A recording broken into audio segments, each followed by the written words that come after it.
Inside Out 2, produksi Pixar, akhirnya meraup $155 juta dalam box office domestik Amerika Serikat saat akhir pekan pemutaran perdananya. Opening weekend tersukses selama musim panas yang relatif minim film blockbuster. Analisis meragukan apakah pemasukan bioskop tahun ini bisa melampaui angka pra-pandemi. Kita simak liputan Nova Purwadi dari VOA.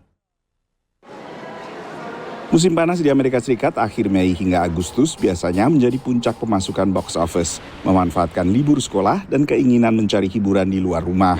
Historically, the summer movie season has been very important to studios because a lot of the most highly revenue generating films of the year would come out in summer. Tapi pemasukan bioskop saat Memorial Day atau Hari Pahlawan AS pada 27 Mei akhirnya mengecewakan. Pemutaran perdana Furiosa, A Mad Max Saga meraup $32 juta di bioskop domestik Amerika. Say when? Never, John. Dan film Garfield sekitar 31 juta. Ini adalah angka terendah untuk long weekend Hari Pahlawan dalam beberapa dekade. Box office returns for the film industry are down this year, even before the summer started. They're down even more in the early summer season. And there's just not a lot of consistent offerings over the course of the summer. The summer box office especially depends on momentum. You bring people into the theaters, they have a great experience, they see previews and advertisements for other films that they get excited about coming back to see.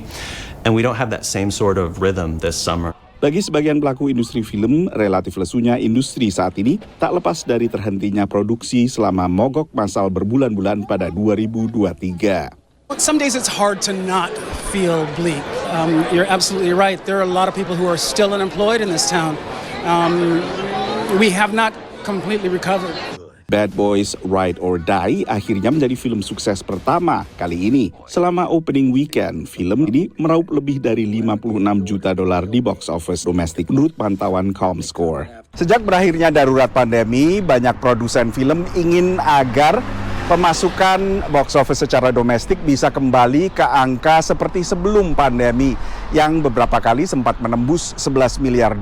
Tapi pada 2023 dengan sejumlah film yang luar biasa sukses termasuk Barbie dan Oppenheimer, akhirnya pemasukan domestik box office juga hanya pada kisaran $9 miliar. Tahun ini lebih banyak film sequel atau lanjutan. I also don't remember a year that was so heavily tilted towards remakes and franchise reboots and sequels and so on.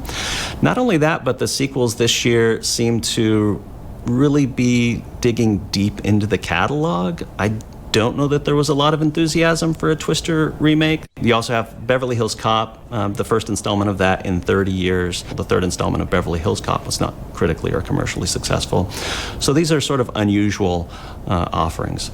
Musim panas kali ini tak seperti tahun-tahun sebelumnya juga minim film superhero yang biasanya diandalkan studio film. Dari Washington DC, Nova Purwadi dan tim VOA.